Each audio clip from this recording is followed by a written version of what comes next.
ये रेलिक स्तूप के पास ही दोस्तों बाहर गेट पे आपको the royal cafe and restaurant देखने को मिलेगी। तो काफ़ी ज़्यादा दोस्तों अब वैशाली का जो पर्यटन स्थल है वो डेवलप कर दिया गया। आपको जगह जगह पे कैफेटेरिया, रेस्टोरेंट्स, फूड स्टॉल्स देखने को मिल जाएगी। रेलिक स्तूप के बाहर आपको इस तरीके की दुकानें यहाँ पे लगी दिखेगी, जिसमें आपको विभिन्न टाइप्स के आपको सामान यहाँ पे देखने को मिलेंगी। ये देखिए, तो गौतम बुद्धा से रिलेटेड आपको बहुत सारी मूर्तियाँ ब्लैक कलर्स में, गोल्डन कलर्स में वो देखने को मिल जाएगी। बहुत सारे सामान आपको यहाँ पे देखने को मिल जाएंगे। अगर आप अपने दोस्तों के लिए या फैमिली के लिए कोई गिफ्ट ले जाना चाहते हैं आप यहाँ से यादगार के रूप में, तो आप ले जा सकते हैं। इधर भी आपको दुकान देखने को मिलेगी। तो यहाँ पे आपको इस तरह का गेट बनाया गया है। रेलिक स्तूप में जब आप आइएगा तो भगवान बुद्ध की एक बहुत बड़ी स्टैचू आप ध्यान की मुद्रा में कमल पर आशित आपको दिखाई देंगे। यहाँ पे जस्ट आपको लीची का पेड़ भी दिखाई पड़ेगा। इस तरीके से पूरा एक खूबसूरत पार्क में यहाँ पे इसको तब्दील किया गया है, एक गार्डन का लुक दिया गया है। तो 5वीं शताब्दी ईसा पूर्व की अवशेष को मैं आपको दिखाने ले जा रहा हूँ, जो कि मिट्टी का बनाया गया था। तो अभी आप बहुत ही खूबसूरत गार्डन देख रहे होंगे। तो रेलिक स्तूप के आसपास दोस्तों इस चारों तरफ आपको खूबसूरत सा गार्डन यहाँ पे बनाया गया है। और दोस्तों सामने जो देख रहे हैं वहाँ पे बिहार सरकार एक बहुत बड़े पार्क का निर्माण कर रही है, जो कि 72 एकड़ के एरिया में पूरा फैला हुआ है। तो ये वैशाली का जो ये पूरा स्पॉट्स है दोस्तों, लगभग 5 किलोमीटर के दायरे में फैला हुआ है। इसको पूरा एक टूरिस्ट प्लेस बनाने पर पूरी ध्यान केंद्रित की हुई है बिहार सरकार और केंद्र सरकार। बीच में ट्रैक बनाई गई है, दोनों तरह से शो प्लांट के पौधों से इस तरह से बाउंड्री दी गई है, जिसकी वजह से ये जो ट्रैक है काफ़ी खूबसूरत लगता है देखने में। तो इस तरह के पौधे आपको इको पार्क में दिखाया था। स्ट्रक्चर देख रहे हैं, ये 5वीं शताब्दी ईसा पूर्व में बनवाया गया था। लिच्छवी राजवंश के राजाओं ने इसका निर्माण कराया था। और यहाँ पे जो रेलिक स्तूप हुआ करती थी ये मिट्टी का बनाया गया था।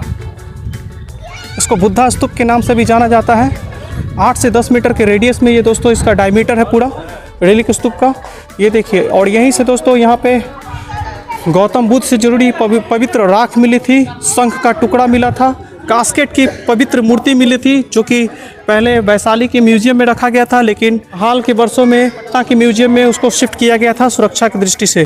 तो यहाँ पे दोस्तों क्या हुआ था अब मैं आपको डिटेल में बताता हूँ। कुशीनगर में जब भगवान बुद्ध ने परिनिर्वाण की घोषणा की थी, तो उसके बाद उनके पूरे शरीर को 8 हिस्सों में बांटा गया था। तो 8 हिस्सा में से हर एक हिस्सा को अलग अलग जगहों पे भेजा गया था। उन्हीं में से एक जगह थी वैशाली, जहाँ पे आप देख रहे हैं। तो वैशाली में जो भगवान बुद्ध का जो अवशेष भेजा गया था, तो वहीं पे इनका एक बहुत बड़ा स्तूप का निर्माण किया गया था।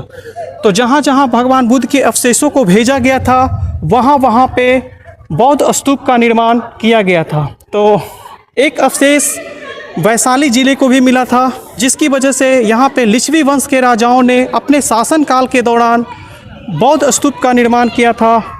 तो उसी का आप अवशेष देख रहे हैं दोस्तों यहाँ पे।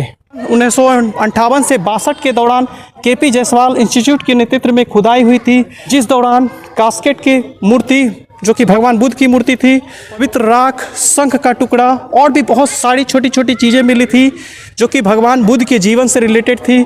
उन तमाम बहुमूल्य चीज़ों को वैशाली म्यूजियम में रखा गया था, लेकिन कुछ जो चीज़ें बहुत इंपॉर्टेंट थी उसको हटाकर पटना के म्यूजियम में शिफ्ट किया गया था। तो ये भी आप रेलिक स्तूप में जो चीज़ें अभी भी मौजूद है वो भी आप देख रहे हैं। और भगवान जो बुद्ध हैं उनके शरीर के एक हिस्से को यहाँ भी दफनाया गया था, जो भी आप देख रहे हैं दोस्तों।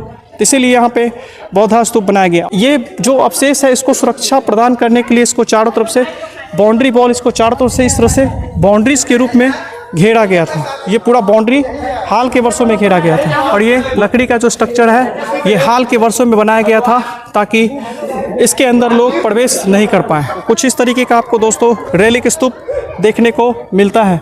और यहीं पे भगवान बुद्ध का अवशेष है। हजारों साल पहले उनको यहाँ पे रखा गया था और उसी पे मिट्टी का स्तूप बनाया था लिच्छवी की राजाओं ने। अस्थि कलश स्तूप भी बोला जाता है दोस्तों इसको। तो ये जो स्ट्रक्चर दोस्तों, ये नया स्ट्रक्चर है जो कि टीन का बना हुआ है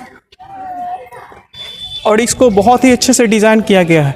ये बौद्ध धर्म के मानने वाले लोगों के लिए बहुत ही पवित्र स्थल माना जाता है।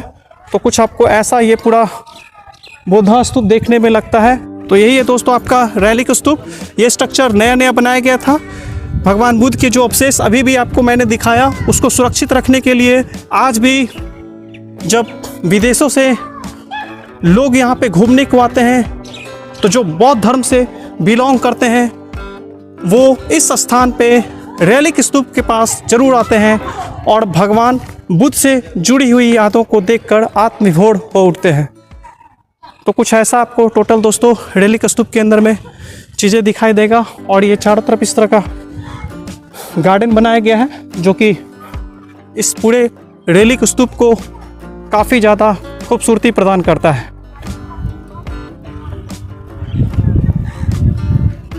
तो दोस्तों यही आपका रेलिक स्तूप जो कि वैशाली ज़िले में पर्यटकों के आकर्षण का केंद्र हमेशा बना रहता है।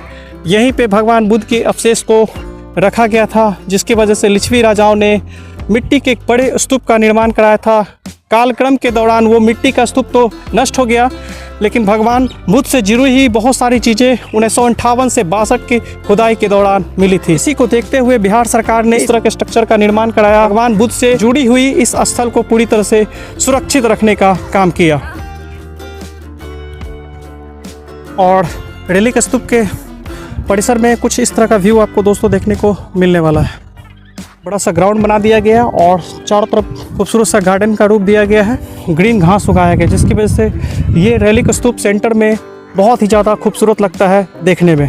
तो आज के लिए फ़िलहाल इतना ही दोस्तों। ये बताइएगा कि आज का ब्लॉग आपको कैसा लगा। हम मिलेंगे अगले वीडियो में, तब तक के लिए धन्यवाद। जय हिंद, वंदे मातरम।